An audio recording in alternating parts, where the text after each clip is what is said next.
Hey, what's up, everybody? I'm Lou. Welcome to Metal Lens Reviews. This is your first time here. Thanks and welcome. Hope you like what you see on my channel. If you can, do me that favor of like, comment, and subscribe. It really helps me spread this channel out to the masses. So what are we doing tonight? We are doing a movie review. One that's been on my radar actually for a while. It's a Hulu exclusive. Came out 2022. And I think it was able to rent at some point, but the prices are like, I don't know, crazy. I'm not gonna pay that money for that, but because I knew I was gonna get Hulu at some point, so here I am. And actually, I liked the movie. I thought it was pretty decent, and it motivated me enough to do a review. So the movie is called No Exit, and it's directed by Damien Power. It was actually a novel written by Taylor Adams. So I'm not going to compare the movie to the novel because that could take us like an hour long, and I don't want to get into that. But the movie's pretty good. It has a decent setup. If I had to pick the genre, it's this mix of thriller, drama, mystery, maybe a little horror, tension, I guess. It's not a gore movie or whatever, so if you're looking for that, this isn't it. This is more of like a slowed burn kind of tension kind of film, and I'll explain what I'm talking about. So it's about this young lady, and she's like an addict, and she's at like a clinic to get better. She like introduces herself to other people that are recovering, and she gets a phone call. Her mother's not doing so well, and she just wants to get out of Dodge, go check out her mother. And the doctors and orders like, no way. So she breaks out of this clinic, steals a car, and starts driving to like this high top mountain. I forgot exactly where the location was. Utah, I want to say. But anyway, it's a blizzard. I was actually kind of like getting chills. It's cold right now, so seeing the blizzard made me get like cold too. So that was kind of neat.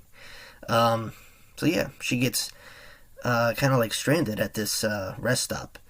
So it's her and like four other people, pretty much. And this is where it starts getting kind of creative. So she's isolated. She just wants to get out of Dodge, check on her mom. Hopefully her mom's still alive when she gets there. But yeah, things start to heat up. So she kind of introduces herself. Well, they introduce them to the people at this rest stop. Start introducing each other, and I think she goes out to like check the phone signal, and there's a van out there, and it's like a parking lot, and it's like there's like a kid tied up in the van, and this young lady's like, oh shit, somebody in this rest stop kidnapped this girl. So she's like, oh man, what am I gonna do? So she gets really paranoid right away because she thinks the people at the rest stop, well, one of them anyway, the kidnapper, is looking at her. So she kind of has to like play it off, and it becomes a guessing game. But what's interesting, and I'm not going to go too much into spoilers in case you guys want to see it too, we get introduced to the kidnapper, or I should say kidnappers, right away.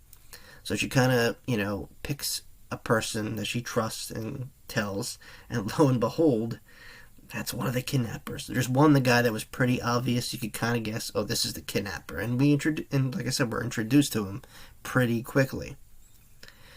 But the other guy kind of came out of left field. It was someone she trusted. Whoops, And there's someone else in the mix too. But that's as far as I'm going to give you, just in case, like I said, you guys want to check it out. So there's, 3 accomplices here. But, 2 were introduced to, and the third one, I'll let you guys, I'll let you guys guess that. But yeah, this movie, it's a bit of a slow burn, a lot of introductions, which is cool. For this movie, it works. This is a very kind of tried and true setup. You throw in a disgruntled character into some kind of chaotic mess, and now you kind of make them get their, find their way out of this mess, and you throw in a lot of curveballs. It makes good storytelling. And this, it has that build, and I thought it was executed pretty good. These movies could become a little redundant sometimes, and I feel like towards the end, it's like, we got the surprise, so we know what's going on.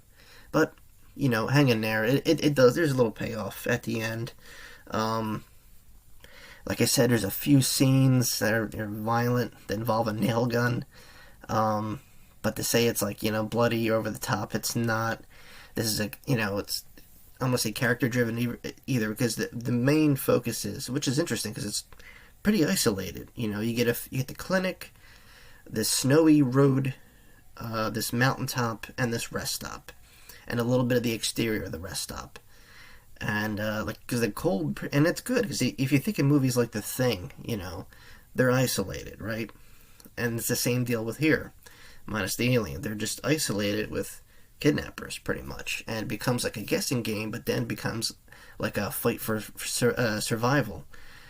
And it's good payoff, I think. It's a great movie. Like, I don't know, I don't want to say date night because I feel like people go out on date nights, but if you're at home, are you with a friend or someone? Anyway, it's interesting. Like I said, it doesn't give you time to guess. I mean, people have seen this formula before, so most people kind of, this isn't like a Alfred Hitchcock, movie, or like an Agatha Christie mystery novel, whatever. People will probably guess, very, very soon who it is. It's what this young girl is dealing with. Yes, she's a recovering addict, but she also has to deal with the situation. And, I guess, uses... It's interesting because she uses the very thing that put her in this predicament, well, in the clinic anyway, as kind of like a boost. And that's another spoiler I'm not going to dive too much into, but it's interesting to watch. But yeah, like I said, it was great. I didn't get really bored watching it. Like I said, after a while, it became predictable because it let you in on the secret. And like I said, it was a kind of like a survival thriller after that, The hostage is a little girl, and, basically she, was also kidnapped, and she comes from money, because that's what it's about. It's like kind of like a ransom deal. But she's also sickly, so that's the other twist. This hostage not only is a little girl in freezing cold temperatures, but she has a disease. If she gets too excited, it affects her body, and she needs medicine. And so you add that, and it becomes a real big tension ball, pretty much. And like I said, there's a few twists, there's a few, like WTF moments. Like I said, this is a very, reused formula, but executed the right way, it's rewatchable. And in this particular movie, I don't know if I'm going to be watching it again, maybe if I owned it and it was like commentary, but yeah, it's a good movie to check out any day of the week. Like I said, I thought it was a good, interesting, had a nice plot. It was a novel, so that's always interesting. Those movies get a little more, street cred. But yeah, at the end of the day, like I said, it's, don't expect nothing new, but I thought the setup from beginning to end, it was a very good, watchable movie. And, when a victim is, kind of out of their element, or in a situation that's like a really big jam, it's interesting to see how they maneuver the ways out, But yeah, that's No Exit for you. I try to keep it as spoiler free as possible. I guess I'll link the IMDb if you want to check it out, or watch a trailer or whatever of it. But yeah, guys, if you happen to have Hulu, check it out. It's free if you have Hulu. If you've seen it already, let me know what you think about it in the comments.